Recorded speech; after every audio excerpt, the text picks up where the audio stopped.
Welcome to the Global Anglo-Indian Story Hour. Today's story is taken from The Outlook and it is written by Denzel Lobo. It is entitled The Anglo-Indians of Mao. When I was a kid in 1970s, my dad was friends with many a family by the surname Brown. He would often pull my leg saying that there were also the whites and the greens in Mao.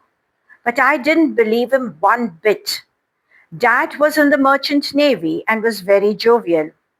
One day, when we were walking home from church, he started again about there being greens as well as whites along with the browns, and that's when I asked him, "What about rainbows?" Dad was quiet all the way back home. I had won this little bout. It turns out that there were greens in Mao. That too, not one, but at least three families around the 40s. There must have been more if we calculated them from 1870s because that is when Mao became connected to the railways and in the process got acquainted with perhaps its most prominent personnel, the Anglo-Indians. The railways brought Parsis, Goans, Maharashtrians and others to Mao too. But the largest in numbers were perhaps the Anglo-Indians, like William Richard Downes, the first station master here in 1876. They also came as engine drivers, guards, signallers, loco foremen, and fitter in charge. I think Mao was the headquarters, but later it shifted to Ajmer around 1882 when the Holkar State Railway merged with the Rajputana Malwa Railway. It caused a drop in the numbers here, but that did not matter. This community had come to Mao. Those were the days for the railway.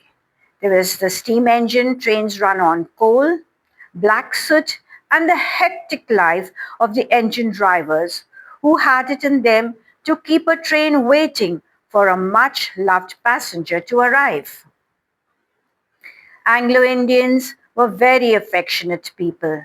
As a child, I used to love meeting them in the market. They were very witty, too. Bobby Howard had two precocious looking dogs. My mom and I were scared of them when we crossed their house on our way to the newly established College of Combat Library. One day, when we were passing from there, quite apprehensively, Bobby shouted from the window and said to my mom, "Don't worry about them, Gwen. They only look deadly, but we have to protect them, you know." Mom and I laughed about it, and even up to today we think about this incident. In those days, their hub of activity was the Railway Institute, where they had their get togethers and dances. Another place they frequented was the Central India Cafe on Station Road.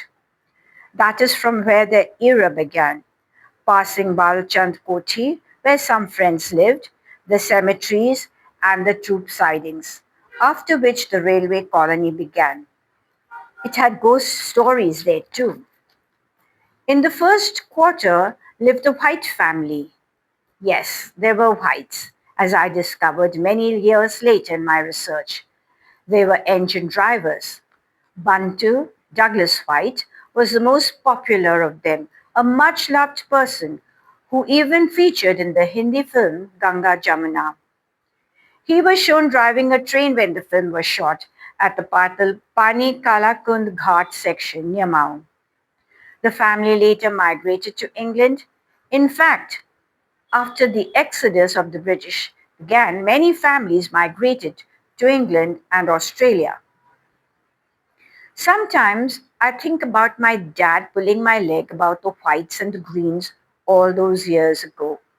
And now I feel guilty. He was right. I wish I'd asked him a little bit more.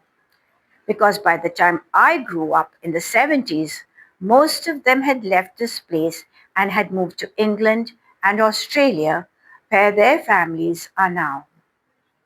One family that is still around in Mao, even after over 125 years is the Taylor and the Dalal family. Their ancestors were related to the Middlecoats. Lionel Horace Middlecoat was said to be so strong that he could pick up a fallen tree by its trunk. The Middlecoats were related to the Davis family that lived here in the 1880s. When researching on Mao's history, the cemetery, as one comes to town from the railway colony, lies quiet with many of their graves. The birth, matrimony, and death registered in Sacred Heart Church, the closest to the colony, are full of their names. Yet, in Mao, they are a memory almost lost in time now. In those days, there were so many of them, including the Lovedales, Barnes, Pierces, Grants, Todds, Mists, Baylisses, Fitzgerald, and Foots. Sadly, the Anglo-Indians did not leave much in Mao to remember them by in today's world. But then, those who did are hardly remembered anymore anyway, as life goes on and newer generations come. Maybe the Anglo-Indians in Mao were like the gust of wind, or a fragrance of flowers that bloomed, or the taste of the gulab jamuns. Those gulab jamuns that were once so famous at Fatehabad station. They were enjoyed to the fullest in their time, and they will never come back again. Thank you.